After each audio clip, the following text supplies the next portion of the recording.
പോലീസിലെ ക്രിമിനലുകളിൽ ഒരു പുതിയ പതിപ്പ് കൂടി കാണാനിടയായി. നമ്മൾ നേരത്തെ കുറേ നാൾ മുമ്പ് കഴിഞ്ഞ സെപ്റ്റംബറിലാണ് പുറത്തേക്ക് വന്ന വാർത്തകളുണ്ടായിരുന്നു. സുജിത്ത് എന്ന് പറയുന്ന ഒരു ചെറുപ്പക്കാരനെ, ഒരു പൂജാരിയാണ്, അയാളെ കൊണ്ടിട്ടിട്ട് ഇടിച്ച് ചതയ്ക്കുന്നത് നമ്മൾ കണ്ടതാണ്. കുന്നംകുളം പോലീസ് സ്റ്റേഷനിലാണ്. ഇടിച്ച് എന്ന് പറഞ്ഞു കഴിഞ്ഞാൽ മനുഷ്യത്വം ഇല്ലാതെ അങ്ങ് ഇടിക്കല്ലേ ഒരാടെ. ഇവനൊന്നും മനുഷ്യനല്ലേ, കന്നാലികൾ. അത് കഴിഞ്ഞതിന് അതിന് നടപടിയുണ്ടായി. അതും CCTV ദൃശ്യങ്ങൾ പുറത്തു വന്നു. അങ്ങനെയാണ് ലോകം കാണാനിടയായത്. ഈ CCTV ദൃശ്യം കൊടുക്കത്തില്ല. അത് വളരെയധികം അയാൾ നിയമ പോരാട്ടം നടത്തിയാണ് ആ CCTV സുജിത്ത് വാങ്ങിയെടുത്തത്, അതിൻ്റെ കോപ്പി. അതേപോലാണ് ഔസേഫ് എന്ന് പറയുന്ന ഒരു വ്യാപാരി. അയാളൊരു വ്യവസായിയാണ്. അയാളുടെ മകനെയും മാനേജരെയും ഒരു കാരണവുമില്ലാതെ ഒരു കള്ളപ്പരാതി ഒരുത്തൻ്റെ നിന്ന് വാങ്ങിയിട്ട് സ്റ്റേഷനിൽ നിന്ന് വാങ്ങി ഹോട്ടലിൽ, സ്റ്റേഷനിൽ നിന്ന് ഇത് വാങ്ങിയെന്ന് പറഞ്ഞാൽ ഹോട്ടലിൽ, അവരുടെ ഹോട്ടൽ, അയാൾ നടത്തുന്ന ഹോട്ടലിൽ ആഹാരത്തെ ഏതാണ്ട് കുഴപ്പമുണ്ട്, അങ്ങനെ ഏതാണ്ട് വലിയ പ്രശ്നമുണ്ടായെന്നൊക്കെ പറഞ്ഞ് ആ ഹോട്ടലിൽ അതിനു വേണ്ടി പിടിച്ചുകൊണ്ട് പോയിട്ട് അടിക്കുകയാണ്. അടിച്ചതിന് ശേഷം കരണത്തടിക്കുകയല്ലേ ഭയങ്കരമായിട്ട്. അനങ്ങാതെ അടിയും കൊണ്ടുകൊണ്ട് നിൽക്കുന്ന ആ ഒരു മനുഷ്യനെ നമുക്ക് കാണാം. നല്ല വേഷം ധരിച്ച ഒരാളാണ്. അപ്പോൾ അത് കഴിഞ്ഞ് അതിന് സംഭവം എന്താ, എന്നിട്ട് അത് തീർക്കണം, ഇല്ലെങ്കിൽ വലിയ പ്രശ്നമുണ്ടോ, നിൻ്റെ ഹോട്ടൽ പൂട്ടിക്കും എന്നൊക്കെ പറഞ്ഞ് എന്തായാലും ശരി അവനെ അയച്ച് ഈ പരാതിക്കാരനെന്ന് പറഞ്ഞ ഒരുത്തനെ, സ്റ്റേറ്റ് മാനേജരാണ്, അവനെ അയച്ച് ലക്ഷക്കണക്കിന് രൂപയാണ് അയാളുടെ ഇന്ന് വാങ്ങിച്ചത്. അത് വീതം വെച്ചെടുത്തു. അങ്ങനെ ഒരു സംഭവം ഉണ്ടായിട്ടുണ്ട്. അത് നമ്മൾ വെളിയിൽ വന്നു. ഇപ്പം കാണാനിടയായത് ഈ ഒരു ബെൻ ജോയ് എന്ന് പറയുന്ന ഒരു ചെറുപ്പക്കാരൻ. അയാൾ ഈ എറണാകുളം നോർത്ത് റെയിൽവേ സ്റ്റേഷൻ്റെ എതിർവശത്ത് ബെൻ ടൂറിസ്റ്റ് ഹോം ഹോട്ടൽ എന്ന പേരിൽ ഒരു സ്ഥാപനം നടത്തുന്നുണ്ട്. അത്ര വലിയൊരു സെറ്റപ്പൊന്നുമല്ല, എന്നാലും അത്യാവശ്യം വൃത്തിയായിട്ടൊക്കെ ചെയ്യുന്നതാണ്. അയാളുടെ ഭാര്യ ഷൈമോൾ എന്ന് പറയുന്ന ചെറുപ്പക്കാരി, അവർ ഈ പറഞ്ഞ ഈ സംഭവം ഉണ്ടാകുന്നത് കഴിഞ്ഞ 2024 ജൂൺ 19 അവർ ഗർഭിണിയാണ് അന്ന്. കൂടാതെ 2 കൊച്ചു കുഞ്ഞുങ്ങളുണ്ട്. അതായത് ഇരട്ടകളാണ്. ഒക്കത്ത് വെച്ചുകൊണ്ട് പോയേക്കാണ്. അപ്പോൾ ഇയാളെ ഈ ഹോട്ടലിൻ്റെ അടുത്ത് മറ്റൊരു ഹോട്ടലുണ്ടായിരുന്നു. ആ ഹോട്ടലിൽ തലേ ദിവസം പോലീസുകാർ വന്ന് 2 ചെറുപ്പക്കാരെ അവിടുന്ന് പിടിച്ചുകൊണ്ട് പോകുന്നു. അവരെ ഉപദ്രവിക്കുകയും ചെയ്തു. വണ്ടി കയറ്റി കൊണ്ടുപോകുന്നു. ഇത് കണ്ടുകൊണ്ട് ഇയാളെന്ന് ചെന്ന് ചോദിച്ചപ്പോൾ, നീ ആരാളാ ചോദിക്കുക, നീ പോയി നിൻ്റെ പോക്കിന് വിടാമെന്നും പറഞ്ഞ് അയാളെ പറഞ്ഞു വെച്ചു. അയാൾ അത് നിന്ന് അതിൻ്റെ ഫോട്ടോയോ അതുപോലെ തന്നെ ഈ വീഡിയോ എടുക്കുകയോ ചെയ്തു. അത് ഇവന്മാർ കണ്ടതിന് ശേഷം പിറ്റേന്ന് ഈ പറഞ്ഞ പോലെ ഒരു പോലീസുകാരൻ ആദ്യം അവിടോട്ട് കയറി വന്നു, ഹോട്ടലിലോട്ട് കയറി വന്നു. അപ്പോൾ ഈ സ്ത്രീ ഈ കുഞ്ഞുങ്ങളെ കൊണ്ട് ഹോസ്പിറ്റലിൽ പോകാൻ നിൽക്കുക, ഇയാളെയും വിളിച്ചുകൊണ്ട് പോകണം. അവർക്ക് ഹോസ്പിറ്റലിൽ പോകണം, കൊച്ചുങ്ങളെ ആശുപത്രി കാണിക്കാൻ, കുഞ്ഞുങ്ങൾക്ക് സുഖമില്ലാതിരിക്കുക. അപ്പോൾ ഇയാളെ എടുത്ത് ഇന്നലെ ഈ എടുത്ത വീഡിയോ ഒന്ന് കാണിച്ചു തരാൻ പറഞ്ഞ് മൊബൈലിൽ. ഉടനെ അയാളത് കാണിച്ചു കൊടുത്തു. ഈ മൊബൈൽ എന്നിട്ട് വാങ്ങിച്ചാൽ അയാളങ്ങ് പോക്കറ്റ് ഇട്ടു പോലീസുകാരൻ. പിന്നെ അയാളുടെ ആണല്ലോ മുതൽ ഇട്ടു. എന്നിട്ട് ഇയാളെ പിടിച്ച് വലിച്ച്, അപ്പോഴത്തേക്ക് വേറെ ഒരു തന്നെ എല്ലാം കൂടെ വന്ന് ഇയാളെ പിടിച്ച് വലിച്ച് നേരെ ജീപ്പ് കയറ്റി അങ്ങ് പോലീസ് സ്റ്റേഷനിലൂടെ കൊണ്ടുപോയി. പോലീസ് സ്റ്റേഷൻ വളരെ അടുത്താണ്, ഏതാണ്ട് ഒരു 500 മീറ്ററിനകത്താണ് കൊണ്ടുപോയി. അപ്പോൾ ഇത് കണ്ടുകൊണ്ട് നിലവിളിച്ച്, സാറേ കൊണ്ടുപോലെ ആശുപത്രി കുഞ്ഞുങ്ങളെ ആശുപത്രി കൊണ്ടുപോകാനാന്നൊക്കെ പറഞ്ഞ് ഈ സ്ത്രീ കരയുന്നുണ്ട്. അതൊന്നും ചെവിക്കൊള്ളുന്നില്ല. ആ സ്ത്രീ ഒരു ഓട്ടോയും വിളിച്ച്, ഓട്ടോറിക്ഷ വിളിച്ച് അതിൽ കയറ്റി കുഞ്ഞുങ്ങളെ കൊണ്ട് തന്നെ ആ സ്റ്റേഷനിൽ പോയി. കുഞ്ഞുങ്ങളെ കൊണ്ടുപോകാനായിട്ട് ഇങ്ങനെ അവർ ആശുപത്രി കൊണ്ടുവന്ന് നിൽക്കുകയായിരുന്നു.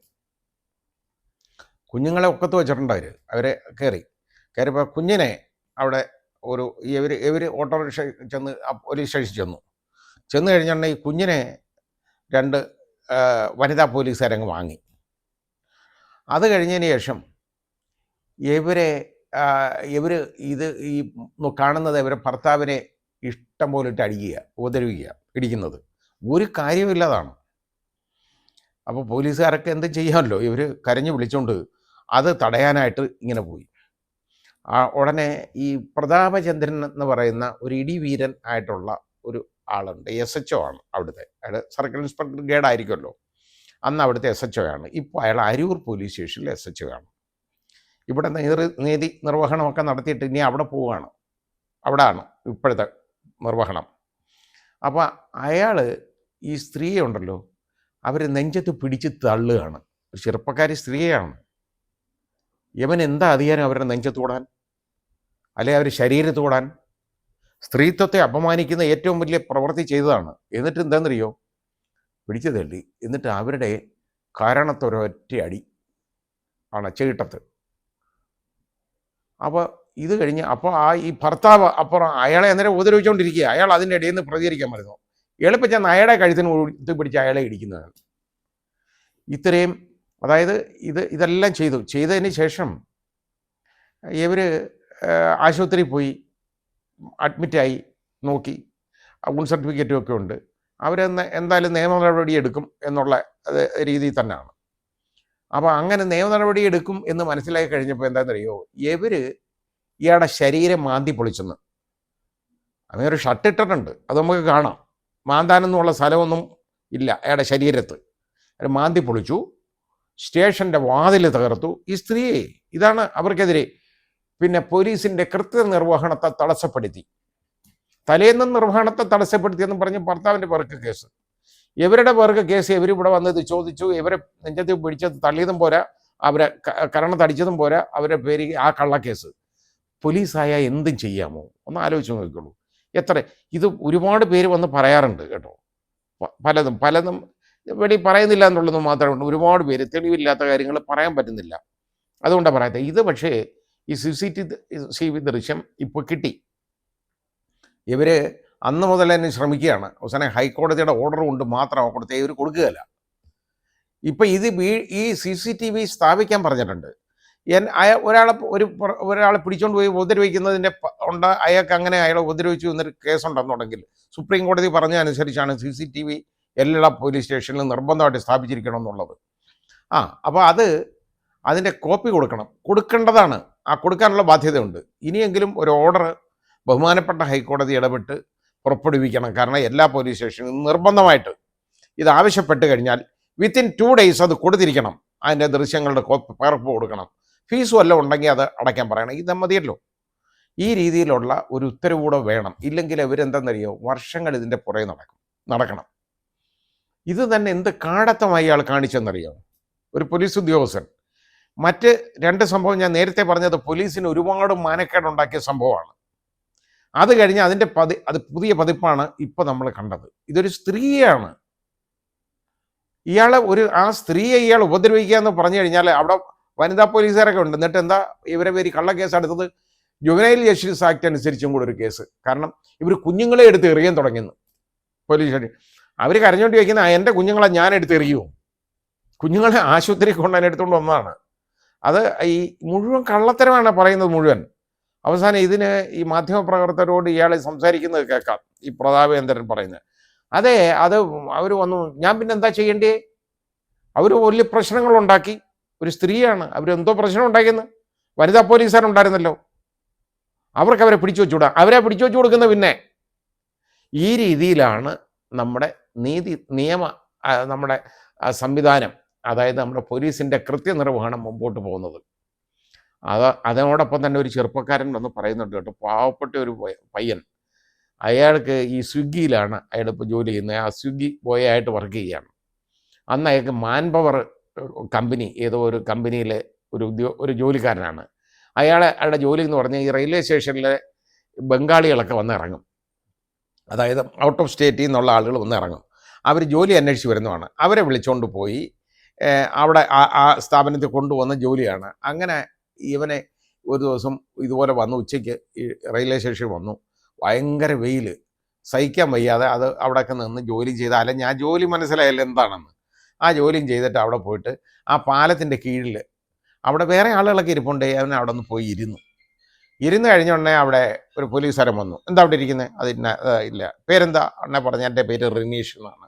എവിടെ താമസിക്കുന്ന? കാക്കനാട് എന്നുള്ളവൻ ഇവിടെ വന്ന്, അയ്യോ സാറേ ഇവിടെ ഇരിക്കാൻ പാടില്ലായിരുന്നു, എനിക്ക് അറിഞ്ഞുകൂടായിരുന്നു. അവൻ വിനയാന്യതനായിട്ട് അവൻ പറയുകയാണ്. അപ്പോഴാണ് ഈ പ്രതാപ് ചന്ദ്രൻ അങ്ങോട്ട് ചെന്നിറങ്ങി കേട്ടോ. ചെന്നിറങ്ങി യൂണിഫോമിലാണ്, അത് ഇതുപോലെ മഫ്റ്റിയല്ല. അങ്ങോട്ട് ഇറങ്ങിയിട്ട് ഇയാളെ അടുത്ത് ചോദിച്ചു, നിൻ്റെ പോക്കറ്റിൽ എന്താടാ ഇരിക്കുന്നത്? ഞാൻ പറഞ്ഞു, സാറേ ഇത് പോക്കറ്റ് മുഴിച്ചിരിക്കുന്നുണ്ട്, ഹെഡ്ഫോണാണ്. ഹെഡ്ഫോണാ, വേറെ ഒന്നുമല്ല എന്ന് പറഞ്ഞത് എടുത്ത് കാണിക്കാനായിട്ട് ഇയാൾ അങ്ങോട്ട് തുടങ്ങിയപ്പോഴത്തേക്ക് ലാത്തി വെച്ച് ഒരൊറ്റ അടി കാലയിൽ തുടയിൽ. അത് ആ അടി കൊണ്ട് ലാത്തി പിളർന്നു പോയെന്നാണ് അവൻ പറയുന്നത്. ശരിയായിരിക്കും, അത്ര വലിയ അടിയാ, കാണാം നമുക്ക്. അങ്ങനെ ഒരു 2-3 അടി. അതിന് ശേഷം എന്താണെന്നറിയോ, സാറേ എന്നെ എന്തിനാ ഉപദ്രവിക്കുന്നതെന്ന് ചോദിച്ചു. ചോദിക്കാൻ പാടില്ലല്ലോ, എന്തിനാ ഉപദ്രവിക്കുന്നത് അവൻ ചോദിച്ചു. അവനറിയാൻ വയ്യതുകൊണ്ട് ചോദിച്ചാണ്. അവൻ്റെ കാരണത്തങ്ങ് കൈ മുറുക്കി ഇയാൾ ഇടിക്കുക എന്ന് അവൻ പറഞ്ഞ് അവനെ മരവിച്ചു പോയി.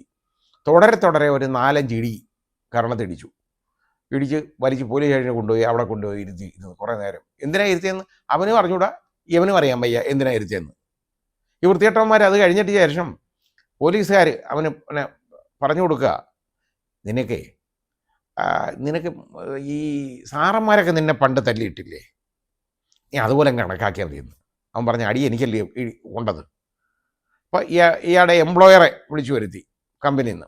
അതിൽ വന്ന് പറഞ്ഞ് അവനെ എൻ്റെ കൂടെ ജോലി ചെയ്യുന്നതാണ്, പാവം, അവൻ കുഴപ്പക്കാരനൊന്നും അല്ല. അത് ഞാൻ 2 എണ്ണം അവന് കൊടുത്തിട്ടുണ്ട്, പരാതിയൊന്നുമില്ലല്ലോ. പരാതി ഇല്ലാതാക്കിയിട്ട് വേണമല്ലോ അവനെ പറഞ്ഞയക്കാൻ. ഇവനൊക്കെ ഈ മനുഷ്യനെ കണ്ട ഇടിക്കണമെന്നുള്ള തോന്നൽ എന്താണ്? ഇയാൾ ഇടിയനെന്ന് പേരെടുത്തവനാണ്. ഇങ്ങനെയുള്ളവരെ ഇതുവരെ ഇന്ന് അയാളെ സസ്പെൻഡ് ചെയ്യുന്നു, ഇതുവരെ അയാളെ ചെയ്തില്ലല്ലോ. ഇത് നാട്ടുകാർ മൊത്തം കണ്ടതിന് ശേഷമാണല്ലോ ചെയ്യുന്നത്. നല്ല ഈ ഭരണ നിർവഹണം നന്നായിരിക്കുന്നു പോലീസിനെ ഇങ്ങനെ കയറൂരി വിട്ടേക്കാണ് ഇപ്പോൾ. കാരണം എന്ത് ചെയ്യാം, അവർക്ക് ഒരു കുഴപ്പമില്ല, ചോദിക്കാനും പറയാനൊന്നും ആരുമില്ല. എൻ്റെ തലപ്പത്തൊക്കെ ഇവിടെ ഇരിക്കുന്ന ആളുകളൊക്കെ അറിയാമല്ലോ, നല്ല ആൾക്കാരാണ്. അപ്പോൾ യാതൊരു പ്രശ്നവുമില്ല, ഇതുപോലുള്ള പണിയൊക്കെ ചെയ്യാം. ഇതിനെതിരെ ശക്തമായ നടപടി വേണം. ഇങ്ങനെയുള്ളവനെ ഇയാളെ ഒന്നും സർവീസ് വെച്ചുകൊണ്ടിരിക്കാൻ കൊള്ളത്തില്ല. കാരണം ഇനിയും പോലീസ് സേനയ്ക്ക് നാണക്കേടും അപമാനവും ഉണ്ടാക്കും ഇങ്ങനെയുള്ളവന്മാർ. ആ ശുചിത്തിനെ അടിച്ചവന്മാരെ എല്ലാം എടുത്ത് വെളിക്കളയേണ്ടതാണ് സത്യത്തിൽ. കാരണം അതിലൊരു ഇളം പച്ച ഉടുപ്പിട്ട ഒരുത്തനാണെങ്കിൽ അവൻ മഫ്റ്റിയില്ലേ, അവനെ വന്ന് അങ്ങ് ഇടിക്കുക. ഇതുപോലെ ഇടിക്കുന്ന നമുക്ക് കാണാൻ കിട്ടത്തില്ല. നമ്മൾ ഇങ്ങനെയും ആളുകൾ ഇടിക്കുമോ? ഈ രീതിയിലാണ് ഇപ്പോൾ നമ്മുടെ ഇവിടുത്തെ പോലീസിൻ്റെ കൃത്യനിർവഹണം. ശരിയായ നടപടി വേണം. സർവീസ് വെച്ചുകൊണ്ടിരിക്കാൻ പാടില്ല ഇങ്ങനെയുള്ളവന്മാർ. പോലീസ് സേനയ്ക്ക് അവരെ അപമാനമാണ്. ഇതൊന്നും പോലീസിൻ്റെ ജോലിയല്ല ഈ ചെയ്യുന്നത്.